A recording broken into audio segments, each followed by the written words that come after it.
Thank you, Mr. Chairman. Good morning, everybody. I am very pleased to be here. Thank you for the invitation. And I am even more pleased because this is the second time I contribute to the presentation, to the launching of a regional edition of the Cancer Atlas. The first has been 2 months ago at the annual scientific conference of the International Association of Cancer Registry, when the Indian edition of this atlas has been presented. It has been a tremendous achievement from the American Cancer Society to translate this extremely good work in the most of the important languages in the world, so that I think something like 5 billion people can directly read this book. My task is to shortly discuss the way cancer registry contributes to the measure of the burden of cancer. And we measure the burden in different ways. First, we measure the risk, which is an effect of the interaction of genes and environment. Then we measure the incidence and mortality, the 2 main indicators of the occurrence. And we use crude indicator that is mainly conditioned by the structure of the population, by the aging of the population, and standardized rates that are more conditioned by the risk. We make geographical and time comparison of that. Then we measure survival. The simplest way of measuring survival is the difference between incidence and mortality, the ratio between the 2 indicators. But the registry do more. They measure the survival over the time. They measure 5-year survival through the follow-up of patients. And then we measure the prevalence. We publish data on the prevalence. If we accumulate the cases that have been diagnosed but are still alive, we have the measure of the survivorship, the measure of the prevalence. Let's say, let's examine some example of this. This is a map already presented. This is the total of the fraction by area in the world of cancer attributable to infections. And how do we calculate this? We have some sporadic here and there measure of exposure, measure of prevalence of risk factor, but we combine the measure of the risk factor with the measure of the effect, the mortality, the incidence. We know the attributable fraction, then we can calculate the fraction of physiological different factors around the country and around the world. A case of estimate of incidence. This is taken from the well-known publication Globocan, prepared by Hierarchy in Lyon. We have some estimate of incidence for whichever country in the world. Of course, not of the same completeness, not of the same quality. In some countries, the quality is very high, the completeness is very high, but with a smart use of statistical methods of extrapolation, we are able to say something about every country in the world. And this is extremely useful for general comparison and for having a general idea of the impact. This is the case of breast, a contrasting image thus of liver, where the risk is completely different across continents. Some comparison at the same time in space and in time. On the right, we have Nordic countries. The data are comparable, age standardized on the world population. In the graph on the left correspond to the second part of the graph in the right, because in Nordic country the observation period is more long, and the shape of the graph are similar, but notice the level is different. In Hong Kong, where we see the higher estimate for China, the level is half of the level in Nordic countries. So, same pattern, but different level of risk. The same is for stomach cancer. Good news, stomach cancer is going down in the most of the world. And it's going down in China, it's going down in Europe, it's going down in Nordic country Europe. But again, look at the level. In Hong Kong, the stomach cancer is still double than in Nordic countries in Europe. Even more good news for Hong Kong in this case. This is the time trend of lung cancer. In Nordic country, in men, it has gone up for decades, and then it's going down. But we are extremely worried by the fact that in women, it's going up. It's still going up. And we are close to the moment in which they will cross, and the lung cancer will be more frequent in women than in men. That is not the case in Hong Kong, where it's going down both in women and in men.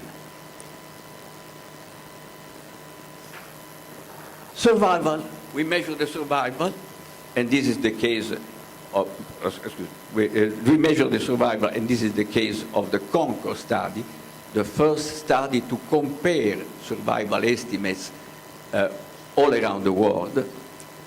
The region in yellow are those in which there is high quality cancer registration, and there are many in Eastern Asia, in China, in Korea, with coverage that is not national, but is a large coverage. And if we look at China, China has, during the recent years, has experienced an enormous expansion of its coverage in cancer registration. And in mainland China, there are 14 registries that provide data on survival, plus Hong Kong that is providing data on survival since many years. And these are some results by continents. Differences by continent are important. This is the case of colon cancer.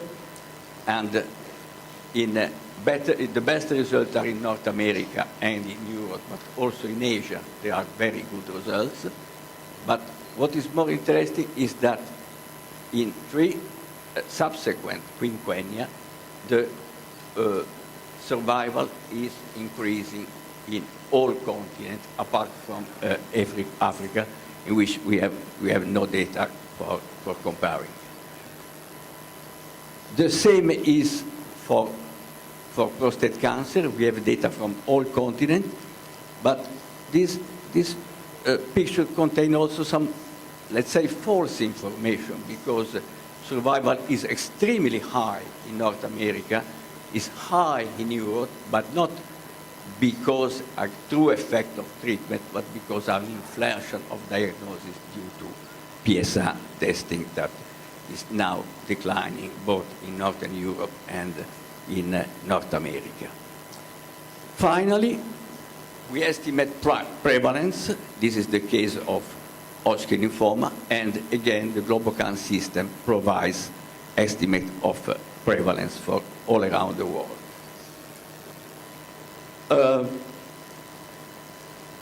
The system of cancer registration that produced these results.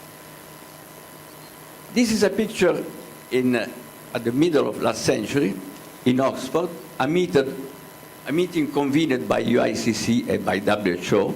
The experts of cancer at that moment, that were mainly experimental research or clinicians. Epidemiology was called also geographical pathology at that time. And at that time, there were just 2 cancer registries in the world, one in Connecticut, North America, and one in Denmark.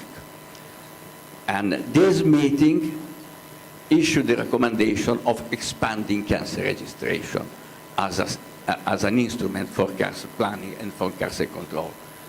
And 15 years later, this is Cancer in 35 Continents, volume 10, with data at the beginning of this century, of this millennium. Cancer registry are a total of almost 300 in the world, observing a total of more than 400 population. But this coverage is unbalanced. This coverage is higher in Europe, higher in North America, quite high in Asia, but absolutely poor in Africa and quite poor in Latin America. And if we compare the different editions of cancer incidence in 5 continents during the last 50 years, we can see that the number of registries, the bar in middle gray, grows more than the number of the countries that have cancer registry.